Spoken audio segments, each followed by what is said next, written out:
get there, split the double team, finish at the rim. So you give Ty Lue and his staff and their players a lot of credit for the win.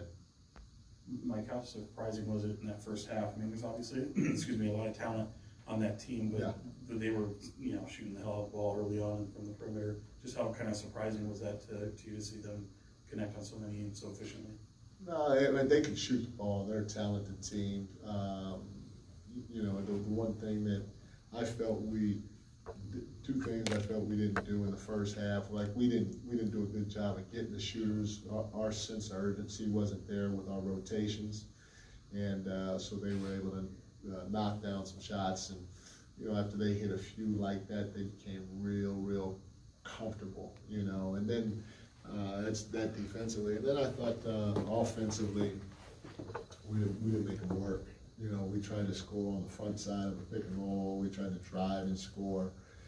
We didn't touch the paint, spray it, reverse the ball, try to maybe touch the paint again, kick it, swing, shot. We didn't do any of that, and that was a little disappointing in the first half. And obviously the game got away from us, and not only did the game get away from us, but they felt really comfortable.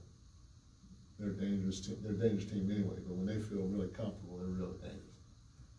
Yeah, Coach, sort of to that point, only 7 turnovers for them. Like, when it comes to remaining physical after a tough game the night prior, to you, does it come down to a lot of discipline?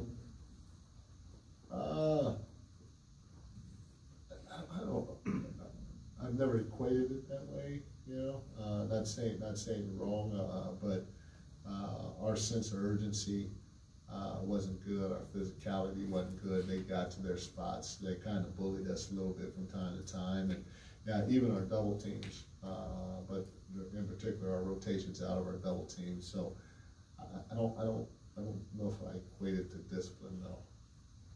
Like, you left your starters then for a good portion, at least your rotational players, for a good portion of the fourth quarter. Yeah. Is that just like telling them, like, look, we got to figure this out. We got to figure out how to play in a back-to-back, and we got to play through this. It's just another one of those roadblocks we got to get through.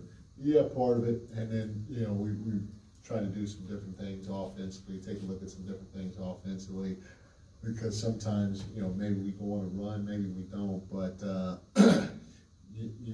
at least for me, I've always kind of been like this. But you take a look at some of the things that you may be able to possibly do the next time around against these guys, and so that's what I was getting the feel for. And not only that, every once in a while we'd make a little run here and there, and get it to 17, get it to 14, and then they'd hit a big three or maybe score at the rim. And so it's almost like a little bit of a tease. I probably kept them in there a little longer than what I wanted to, but we got the day off tomorrow, so they can rest. Mike, kind of a strange question here, but going back to what you said before the game, mentioning the adjustments that you're making, maybe sometimes frustrating fans or frustrating media. For games like this and kind of the ebbs and flows and the ups and downs of the season, what do you want, or not necessarily how should they react to it, but how do you and how does the team and the staff react to games like this, or the low points when this team is not looking like themselves, I guess? Well, for sure it's going to happen. I mean, you play 82 games. Not only do you play 82 games, teams are good in this league, and so you're going to have some ebbs and flows. And I said this from day one. We hope that we can keep trending this way, but the reality of it is it ain't going to happen. We're going to do this and take a step back.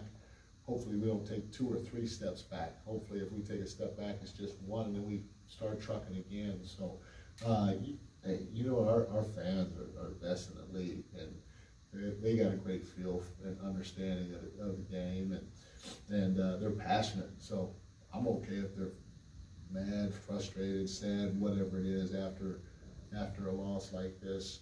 You guys can't be, though. Not at all, but the fans can. And we get paid a lot of money, and we know that the fans appreciate us. So we have to make sure that we take it when it's bad, just like we do when it's good. Coach, yesterday you were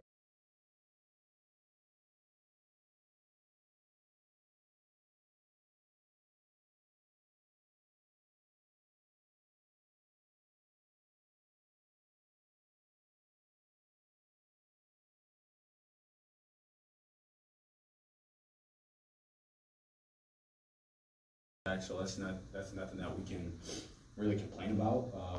But we just have to, for us, we have to be better on back-to-backs. I mean, we've been blown out in both of our back-to-backs, so we just have to be able to come back and be ready. De'Aaron, Sasha agreed with that you have to be better, but he also said that you guys are a little emotionally empty after last night's game and so much expenditure. Do you feel that you guys put so much into trying to come up with that win and come back that maybe you just didn't have much use?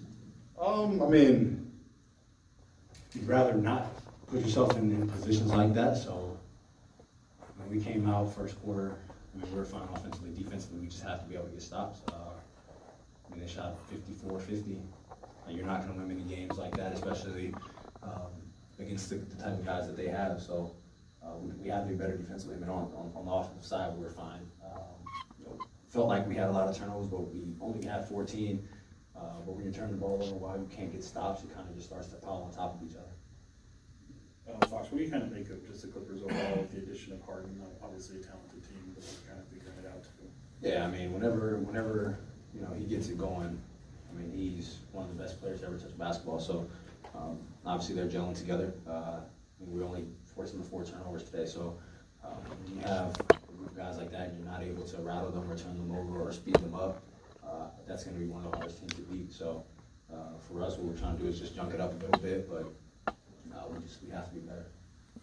Fox, I know 82 games is a long season full of ups and downs. When you have 2 games kind of like this, a big win followed by like a tough loss, I guess how do you balance that, or what do you focus more on, or what do you take from a game like this, and what do you forget or accept that that's not who you are, I guess? I mean, you have to have short-term memory. You have to, with games like this, obviously you want to know what you can do better, but obviously when you don't get the result that you want, or if you get blown out, you have to let it go, because obviously we have 2 days in between games here, but usually you probably have a day off and then a game right after that, so you're not able to really just mourn a loss like this. The NBA is constantly going. It's a revolving door of games, and obviously you want to learn from your losses, you want to learn from your wins, but you can't dwell on it.